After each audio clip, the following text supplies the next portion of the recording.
एक किसान के बड़े से खेत में एक सारस 2 अंडों को जन्म दिया। अंडों में से बच्चे निकलने में अभी काफी समय था। खेत में फसल भी अभी छोटी थी। कुछ समय बाद अंडों से बच्चे निकलने शुरू हुए। फसल भी अब काफी बड़ी हो चुकी थी। बच्चे अंडे से बाहर आए। बच्चों की मां सारस ने बच्चों को बड़ा लाड प्यार किया। कुछ समय और बीता, फसल अब पक चुकी थी। किसान ने भी खेत में अब आना जाना शुरू कर दिया था।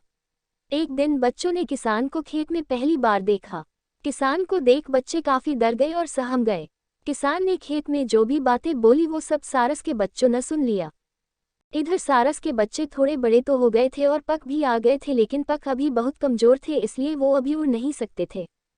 सारस की माँ जब शाम को खाना लेकर अपने बच्चों के पास आई तो बच्चे काफी डरे और सहमे हुए मिले।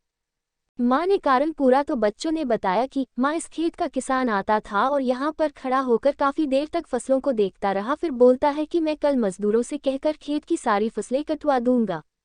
यह सुन सारस माँ बोली, अरे फिर तुम बिल्कुल भी मत घबराओ, चिंता मत करो, कुछ नहीं होगा।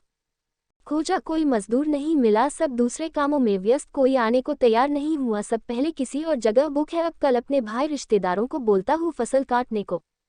बच्चे फिर से डर गए। माँ जब शाम को बच्चों के लिए खाना लेकर आई तो बच्चे फिर से डरे हुए मिले और बोलने लगे, माँ, वो किसान फिर से आया था और इस बार बोल रहा था कि वो कल अपने रिश्तेदारों को लेकर आएगा फसल काटने के लिए। खोजा, कोई मजदूर नहीं मिला, सब दूसरे कामों में व्यस्त, कोई आने को तैयार नहीं हुआ, सब पहले किसी और जगह बुक है, अब कल अपने भाई रिश्तेदारों को बोलता हूँ फसल काटने को। बच्चे फिर से डर गए। माँ जब शाम को बच्चों के लिए खाना लेकर आई तो बच्चे फिर से डरे हुए मिले और बोलने लगे, माँ, वो किसान फिर से आया था और इस बार बोल रहा था कि वो कल अपने रिश्तेदारों को लेकर आएगा फसल काटने के लिए। बच्चों ने सारस माँ को जब किसान की यह बात बताई कि इस बार किसान बोल रहा था कि वो कल खुद आकर फसलों की कटाई करेगा, तभी माँ घबराते हुए बोली, अरे फिर तो हमें यहाँ से तुरंत कोई दूसरी सुरक्षित जगह पर जाना होगा। इस बार बच्चे माँ की इस बात को सुनकर बहुत सवालों से भर गए कि माँ, ऐसा क्यों बोल रही हो, अभी तक आप ऐसा नहीं बोले तो अब क्यों, आखिर अब क्या खतरा है।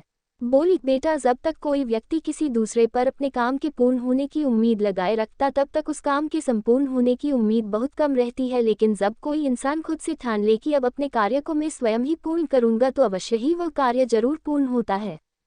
इसलिए वो किसान कल सुबह अवश्य आएगा और फसल काटेगा, अतः हमें अब यहाँ से जल्द ही दूसरी जगह खोजनी होगी, चलो।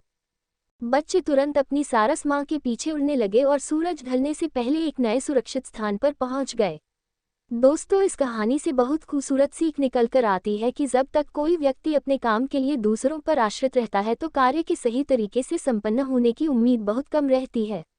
इसलिए अब से अपने हर काम को स्वयं ही करने और सीखने का जज्बा और ताकत रखो, दूसरों के भरोसे मत रहो। जिंदगी दूसरों के भरोसे नहीं कटती। जिंदगी में आगे बढ़ना है तो खुद को सशक्त बनाओ, आत्मनिर्भर बनाओ।